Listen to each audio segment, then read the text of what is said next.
Hey YouTube, this is the American Samurai coming to you once again on Live Spontaneous USA, back with another collection video for you guys. This time, to quote a line from the video game nerd, he's gonna take you back to the past. Though I'm not gonna do his thing, that's just, yeah, seems appropriate. But yeah, today we're talking about pulps. What are pulps, you asked? And no, not that movie, Pulp Fiction. Though I'm sure that they have a connection. I don't know if that has a connection to the actual pulp stories or not. Pulps are stories before comics. I know it seems like that's a strange concept, but there is a time comics were not as big as they are now, as big as they would become. I mean, you would see maybe some Sunday comics, like maybe you read the adventures of Dick Tracy or Little Orphan Annie or so on and so forth. But eventually those would get book releases too. But this was before DC, before Marvel really took off and started their thing. Now, pulp stories could be about anything. I mean, there were sports pulps, western pulps, sci-fi pulps.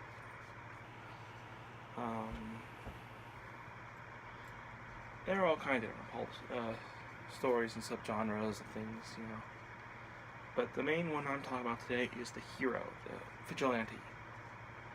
With the exception of me, Doc Savage, I'm calling these guys superheroes.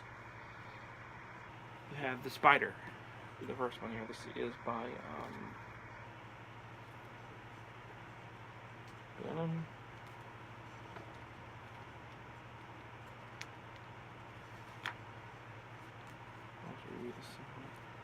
but yeah. The Spider, who apparently was the inspiration for Spider-Man.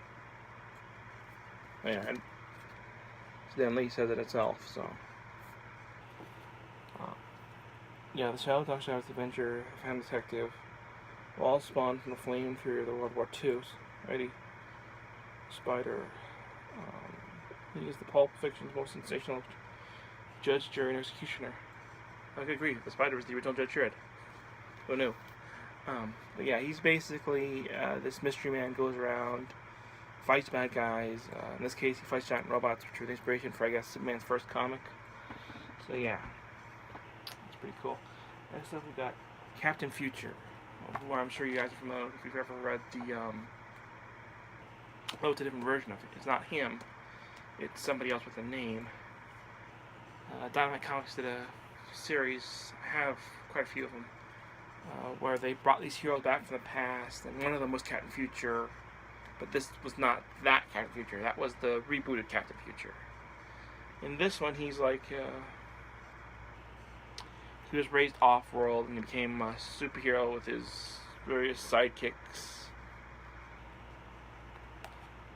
and stuff. And yeah, so it's pretty interesting.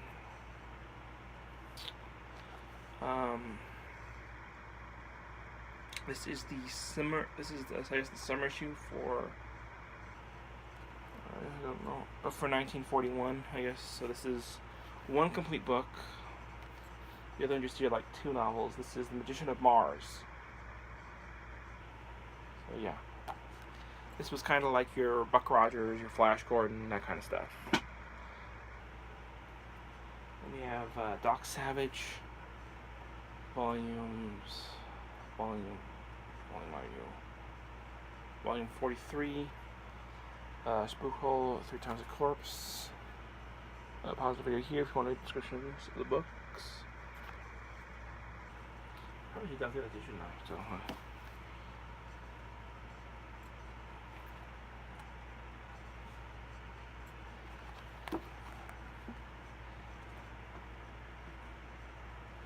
Next we have Doc Savage, Volume 26, The Annihilist and Cargo Unknown.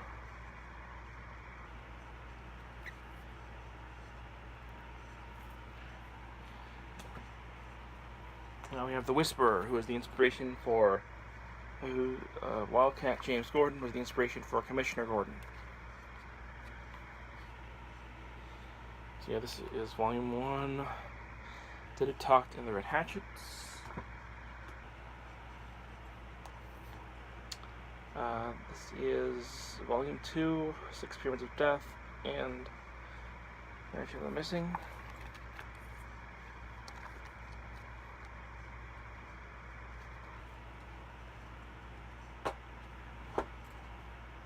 Volume 3, Murder Queens and Kill Them First by Clifford Goodrich. These ones that are double ones are all published by, I believe it's a company called Shadow Sanctum. You can also pick them up from Radio Spirits. This is the current one I'm reading. This is volume 5 of The Black Bat. I believe may have been part of the inspiration for Batman. I think Doc Savage also considered part of that too. And then finally, last one. This is Nick Carter. Volume 2. What's cool with the Nick Carter ones, with Nick Carter and Black Bat, they both have comics, reprints from Golden Age comics in them. So yeah, that was my Pulp Fiction reprint collection. Till next time, may you have a pleasant evening.